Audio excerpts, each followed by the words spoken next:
So in this tutorial, I'm going to show you how you can add a cart upsell component inside your Frameship store powered by Shopify and Framer. So the first thing we need to do is actually go to... In this video, I'm going to show you how you can add a cart upsell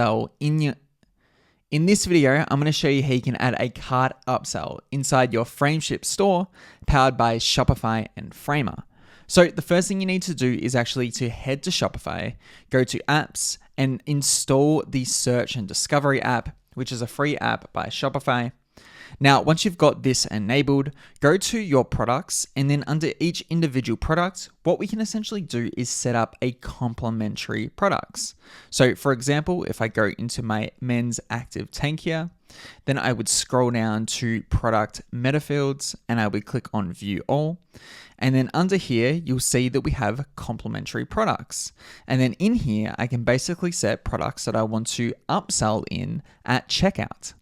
So once these are enabled, we want to make sure that our Shopify data is synced inside of our Framer CMS here.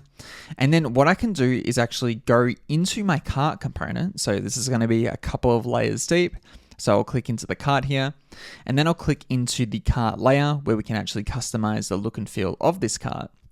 Now, what I'll do is open the Frameship plugin, and we'll go to components, we'll go to cart, and we'll drag in the cart upsell component. So I'm just going to put that on the page here, and let's just set the width of this to be 100%.